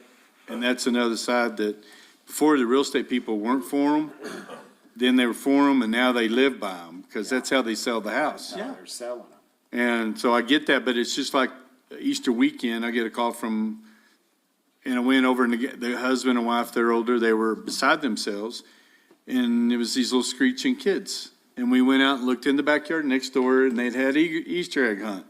And it was in the middle of the day. How dare those kids be. Have fun, and it was like, I don't want to be that, My yard. I don't want to be that community, to say, no, but, have some realistic, it's the guys that show up with the boom box, as soon as they get there, they're popping beers, they're mixing whiskey, and every other words, cuss words, and you can hear it all over, and I just go over there and say, hey. Out of the hot tub. So it's not easy. Yeah. But, so I think we're going to have some of that this summer, so Do you already have a committee in place? not we do, but I don't know if we have a professional on there yet. So what we've done on the subcommittee section is there's only 3 members of the actual P and Z committee that are on it. That's the official committee. And that's just so that they can have multiple meetings, invite several people. All the postings won't be official. They can run them as they see. What we will do is make sure we have a schedule, identify the professionals. We'll always have at least 2 people in the room, both sides, so to speak. And that way you have your realtors represented, you have your homeowners represented, you have your residents. Everyone will be somewhere in there. But the official committee is only 3 individuals, and it's from the P and Z committee. Oh, okay. Yeah, it's a subcommittee that's kind of taken the, Oh, okay. I thought we were gonna get somebody. well, there's 3, and then we're bringing in other people to help with it, to take the suggestions. That's what I'm calling it. Have a meeting with them to be able to questions Give and you that, some- yes, input, Yes. Because if not, because we had talked about a moratorium, yes. and then we started doing the research on the plummeting. And see, that's exactly what everybody says, like when we put in a rental. Oh, you're gonna drive my property values down. And then, but if we come in with trying to put a moratorium or whatever, that was one of the downsides immediately, was that those things were threatened. Well, I can tell you, our property values have skyrocketed. Oh, ours is, yeah, totally. Because of nightly rentals. Yep. And you look at the inventory that we even have in the village limits for sale is very low. And it's ridiculous on what some of the prices are. To me it is, but we got people that moved here from California. They think it's a bargain. Yeah. This is easy. Why would your property values go up if you have Because rentals? the price Market. of the homes have gone The way market up. is active. Because the realtors are showing them rent rolls, the buyers. Right? And so they're willing to pay more because they're being told. And the inventory of You can availability make is some low. money on this. Oh, yes. And then they look at our GRT, that's when we're getting so many calls from businesses, people looking to expand. They're saying, you guys, y'all are really hitting all the cylinders, you're doing good, your finances, your water, all these issues, your GRT, your revenue looks great, this is a good business environment.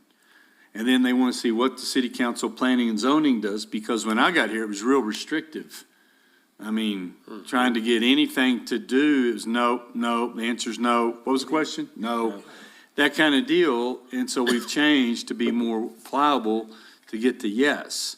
And that's what these people are calling in, and they're not big industry businesses, but they could be impactful with higher paying jobs, especially they're seeing that we're getting fiber.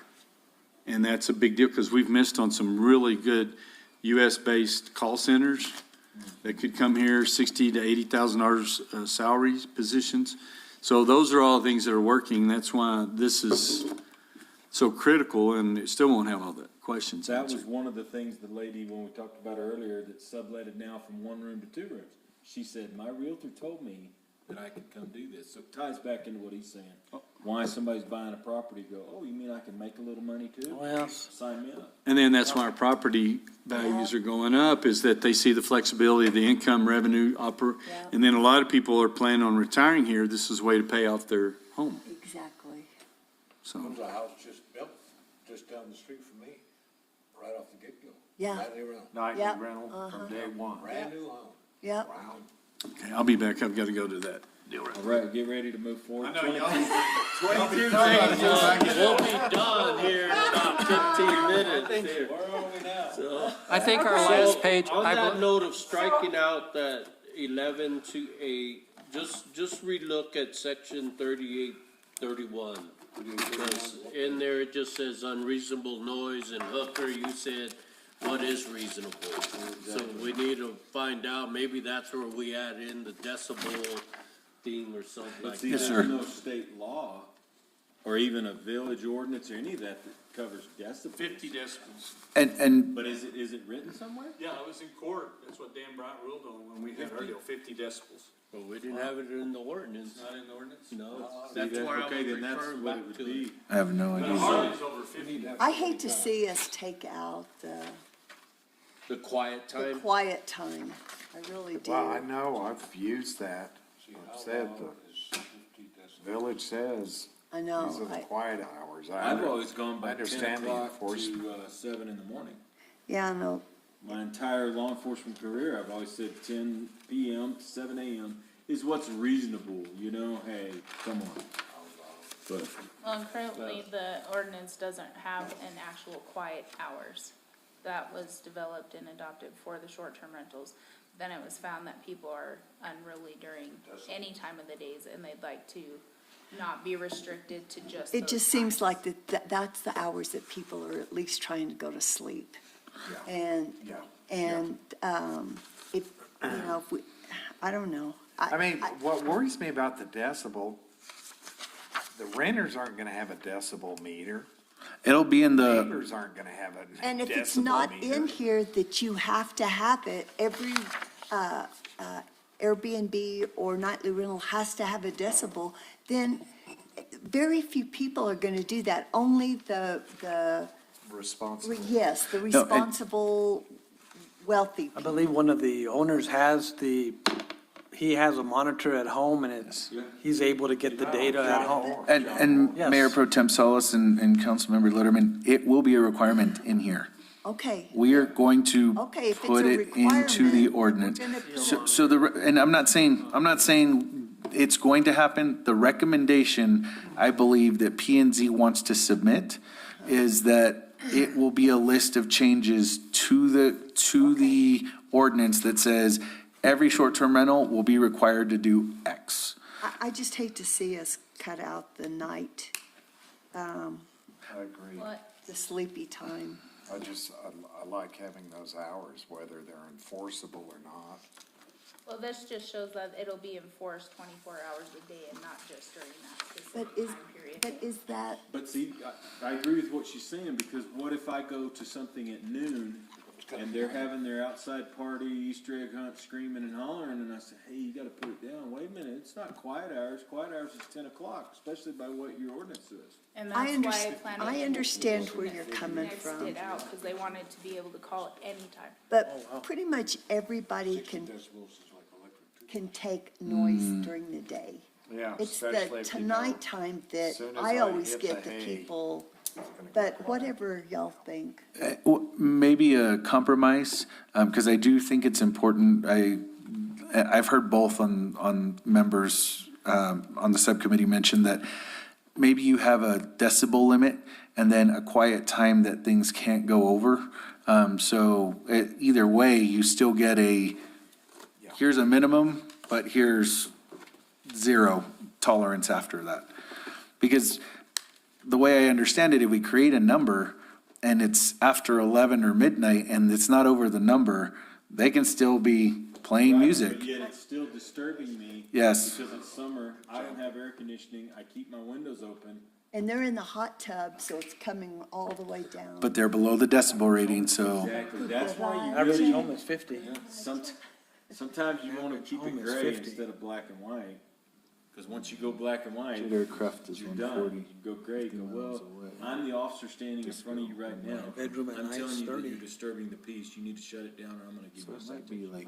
I totally get where you're coming from. So And right, that's how they felt. But the getting back neighbors, there. I've had more people say, gosh, we appreciate Get a the, call for the PD, they fly it over there, this is the PD, they're too loud, the neighborhood hears it all. Sure.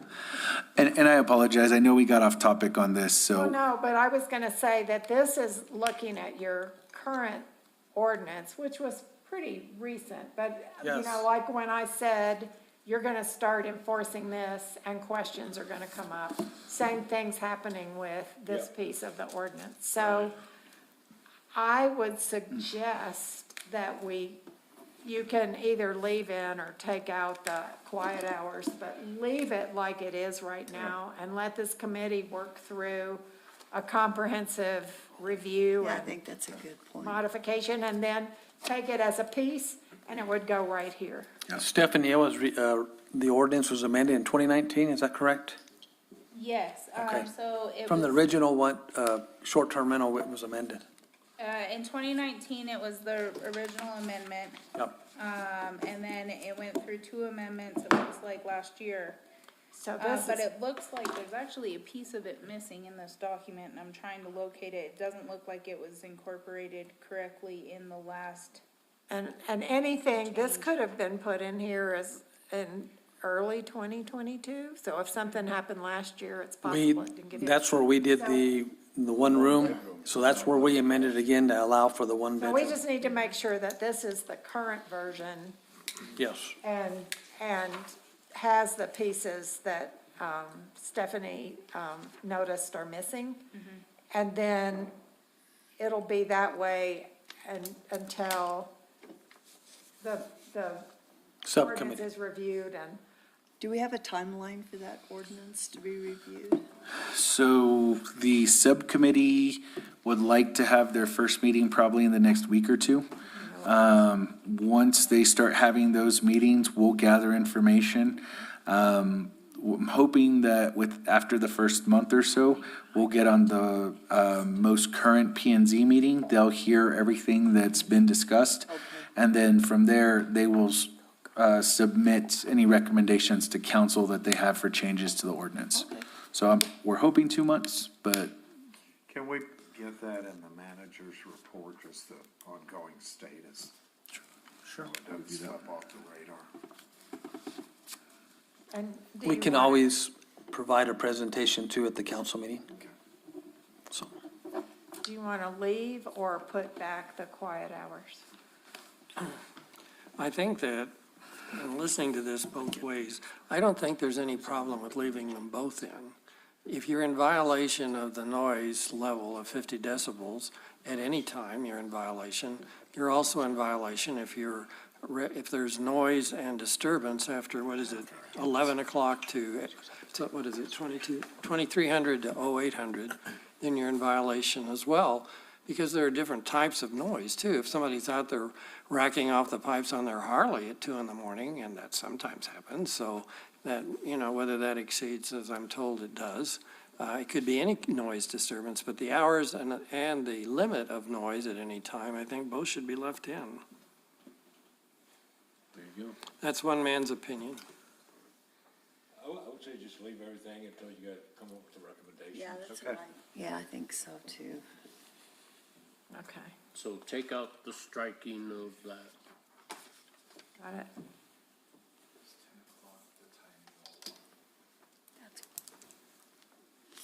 And then, but still look at, we need to define what's unreasonable noise on ordinance 3831. we were just looking at decibel amounts, and I think we're gonna have to bring some recommendation and an example and some type of display with that. If it's a matter of law and it's a matter of decision, I think you've got it. it can be used as a precedent. It wasn't that you made it out of whole cloth. It's a judgment. It's in the record. You can check that out with Zach, but I don't think I'm too far off, my trolley's too far off the tracks. Right. You got topography differences in the village, you got, just as Hooker was saying, back porch facing that way, wide open, carries out front, didn't hear a thing.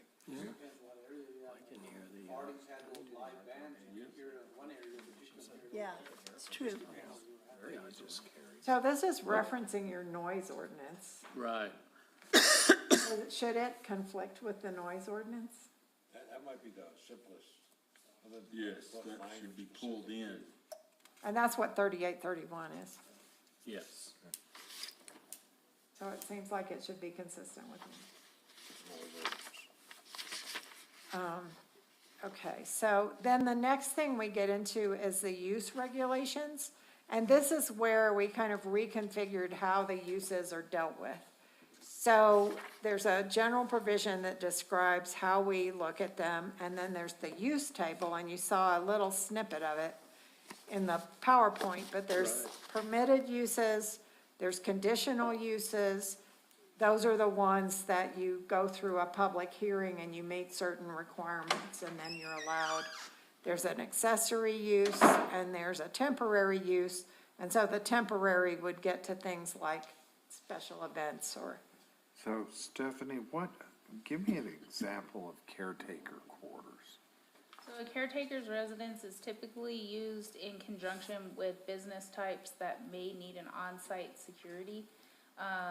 It's, Like an apartment and a self-storage unit? that Yeah. could be potential. I do believe that's listed as something you could apply for there. It typically runs, in hand with, RV parks and mobile home, parks, so they can have an on-site, provisional. So all of those were conditional. And then the multifamily dwelling, remind me, what is an R2? R2 is a two-family dwelling, not to exceed, 6 units per acre. Okay, so what drove you to add that as a conditional?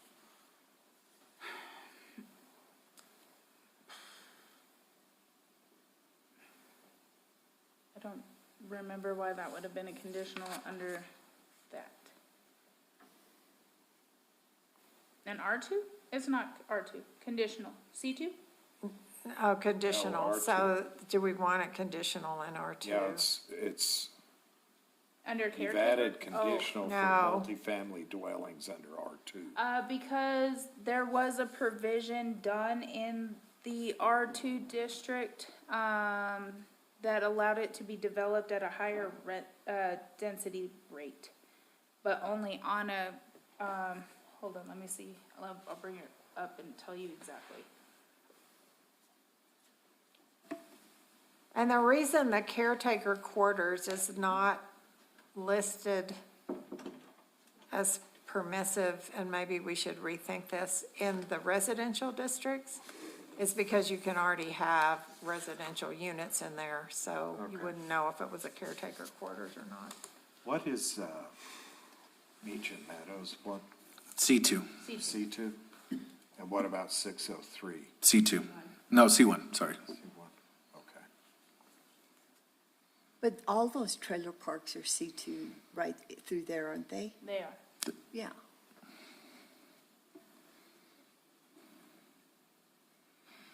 Sorry, my phone is going extremely slow. Okay, so the conditional uses, are multifamily dwellings being townhomes and apartments not to exceed 4 units. So that's something that was new, that was just recently incorporated in the R2 district, in 2021. That's what brought in that requirement. Stephanie, would this, conditional use, could this be used for these properties we're possibly starting to see with the firewall? In an R2? Yes. But they're not districted as such. Correct. And the two-family dwellings can go in anything R2 and above.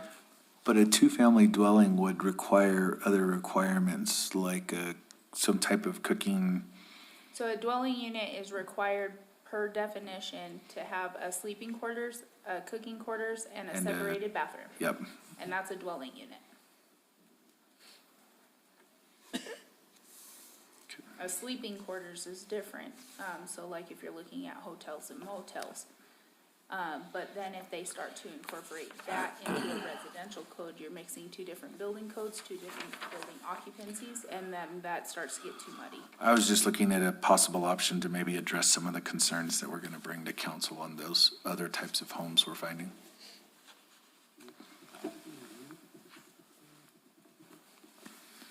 Moving on. Okay.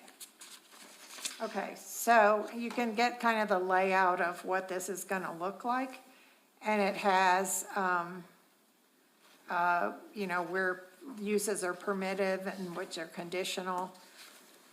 You know, we've gone through this several times. I'm looking at it now thinking, I need to go back and look at this again. So if you look at this with kind of a critical eye, that would be really helpful, just because we want to be sure, this is a really important table.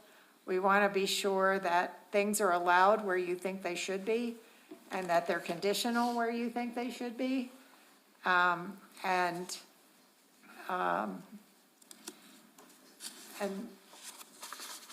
you know, we had a question this about cabin rentals and how they break out. And they're sort of a lodging type. And there's a difference in how they're treated depending on whether they're less than 5 units or greater than 5 units. So that's something we should look at too, to be sure we've got them appropriately designated. So that's true of any of these, that you just want to make sure that things are allowed where they should be. What is a cannabis courier? That's the That's the services. dealer running across the street with that ounce of weed and say, here, I'm carrying it for you. Yeah, so technically, when you bring it into your establishment from the, Testing lab. well, not just the testing lab, even just for, The product, just. from the farm. Yeah. it needs Do- to be Are by any a of the licensed local courier. cannabis stores delivering? No, and we only have one courier. Okay. Because I had called on some of these as a banker. Oh, I see. As a baker, I and like tell it- that line. And why were you And calling I at know 11 one at of night? them- I know one of them told me they were gonna start delivering. There's probably money in it, Yeah. more than a cab. They're starting to get allowances to deliver alcohol, so when alcohol can be delivered, then Cannabis cannabis can. can as well, because Door to door and all of the way the state reflects on both. Yeah, so we actually had a question about where cannabis couriers should be allowed and if they should be allowed anywhere that other cannabis businesses should be allowed. And we took them out of some, but maybe we should not have.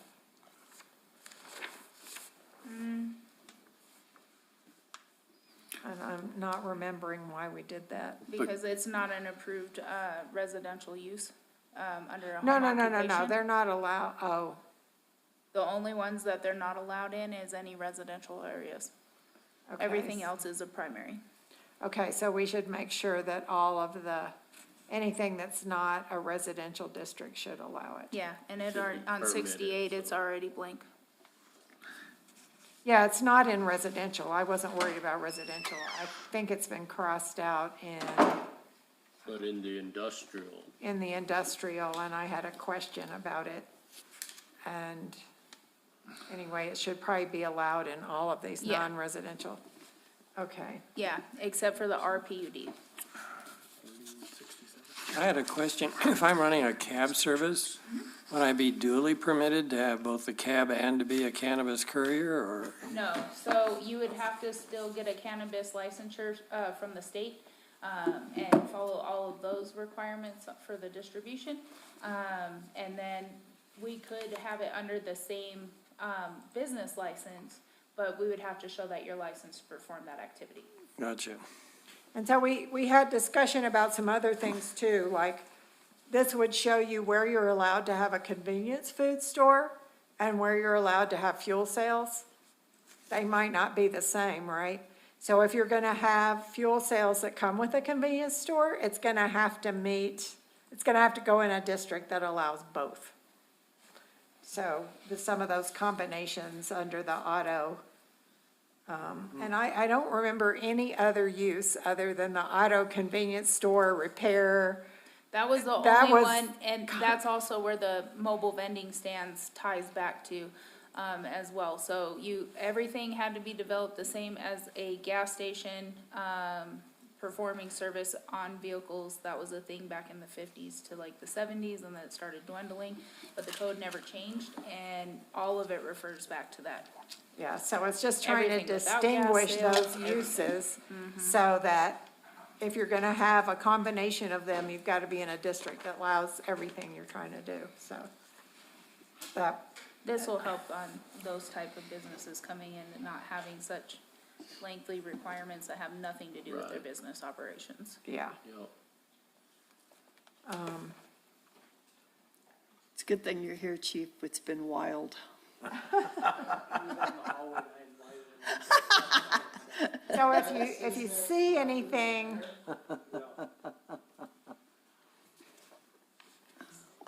And, so the other place that we kind of highlighted is under industrial uses, which is on page 69. They're highlighted. Cabin rentals less than 5 units, that's a residential. Cabin rentals can Yeah, only so be that's what I 5. was thinking, we need to look at this and make sure it's. That shouldn't be there. It should just be 5 units and up. Okay, Sorry. That's where it went. yeah.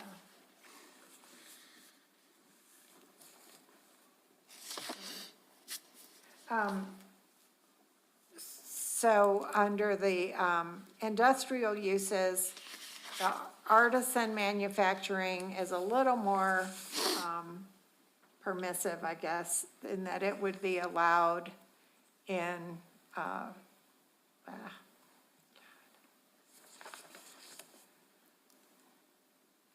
sorry, C2, 4, and I1, as well as conditional in the mix. and on the mixed, and permitted on the I per mixed. Yeah, and then the light manufacturing would be conditional in C2, but permitted in C4 and I1, then conditional in the mixed PUD and permitted in the industrial. And then the heavy manufacturing is only gonna go in those heavy commercial and industrial zones. And the special would be conditional in those heavy, well, only in industrial zones. And then cannabis, could go in the, C2 as conditional, so that would be the bakery idea, I guess. And then permitted in the heavy and industrial zones, and probably should be permitted also in the IPUD. Yeah. Yeah, this is where we were trying to clean up these inconsistencies where they would be allowed in some place and then not someplace else that made sense. So I think we're gonna keep finding these, so the closer we all look at it, Okay. the better. What do you think? Yes. Oh, yeah. So Stephanie, did P and Z formally approve all of this? Okay. They went Or over, recommended shoot, that 18 it be months. moved It's on been a to you. while since they've Yeah. been Okay, so taking there've chunks been of other it. eyes on this. Days and days of eyes. Yeah, okay. Yeah, all the recommendations for the modifications are what was brought forth by Ken. No, But, you know, like I said, we're still finding stuff, so Yeah. Right. the more eyes, the better, and really, they were wanting to say they approved it to move on to Did council. Zach review these? Mm-hmm. Okay. He was present. He was in the hearings. Okay. But you can see how when you go through it, there's so yeah. much, and depending on your interest Yeah. or what you're looking at, Right. it's, anyway, this to me, I think is really important to look at carefully because it's kind of the core of what gets Right. allowed where. And then there's gonna be a link, and there are in some of the early ones, just to show you how it works, to take you to the use-specific, recommendations or standards. But everywhere that it is either, highlighted yellow or, shows as an edit in the Word version or the, red line version, those are all either new or something that's changed. So when you get to public institutional uses, they're noted as permitted in places that they were never mentioned in the original code, and we thought, and the county, the village, the P and Z agreed that they made sense in those districts. So if you look under public institutional uses, you'll see that. The neighborhood park is something new, that was conditional everywhere, because it can be noisy and you want to do some planning with the neighborhood when that goes in.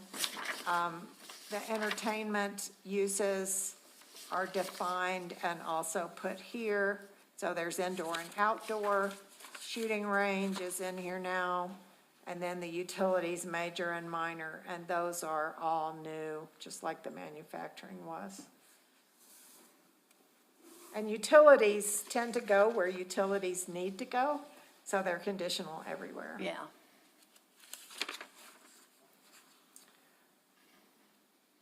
And then when you get to the accessory units, those are the things that are clearly incidental to the primary use of the property. So that's where you get your accessory dwellings, the caretaker unit, drive-up or drive-through facilities associated with the use. And it just shows where you can include those, family childcare home.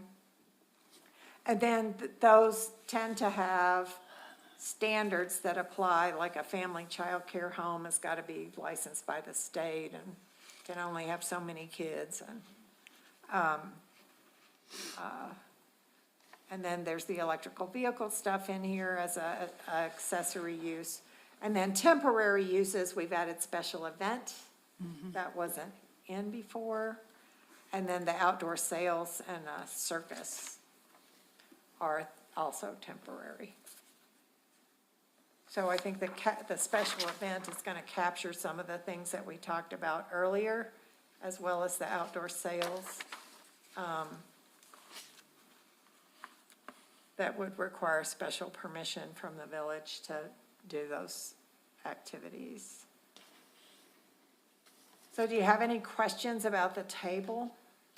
Incredible amount of work, Yeah, no lie. Yes, it was. but it sure brought things, And making sure everything ties back and doesn't Together. conflict. That's what was happening in the code before, so we've tried to get rid of all of that.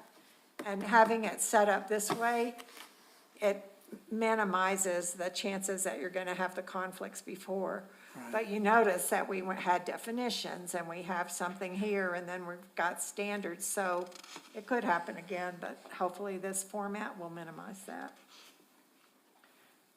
Then we got into use-specific standards, and this applies to the use no matter where it is, where the district-specific standards only applied in certain districts.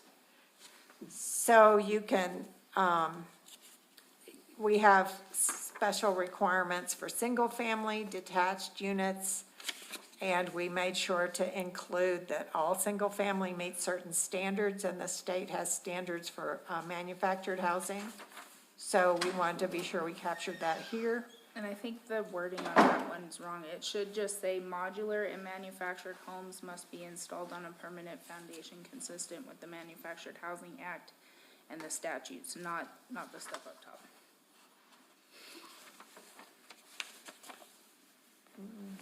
Because you could have a single-family dwelling that is a mobile home. But that's a mobile home.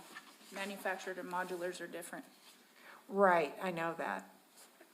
Okay, so we'll make a note of that. Yeah, no mobile homes, but manufactured and modulars can. Let me get that.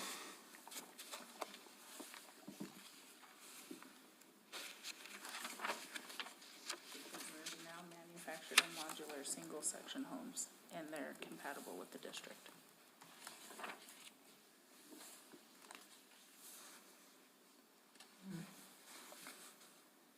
I would just take off everything until you get to, right here, modular and manufactured homes shall be installed.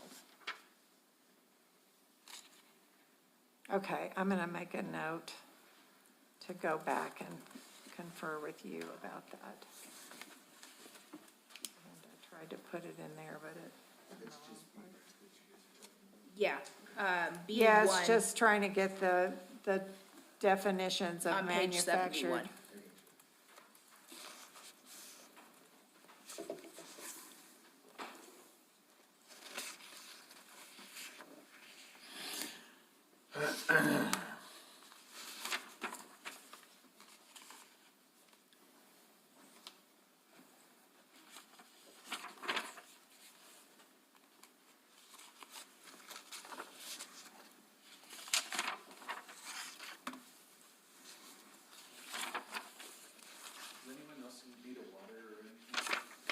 Yeah, I'm good with water, but I do agree that it takes so much brain power that after X amount of time, it's hard to keep focusing.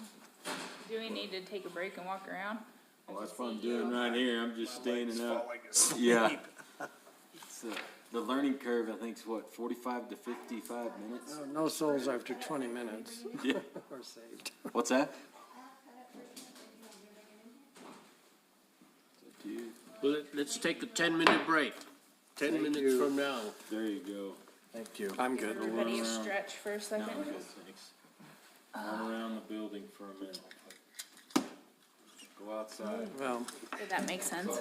No, but I'm making a note to get back with you. We all need a Because little I just, siesta. right here, right in front of that manufactured, backspace it all. Right in front.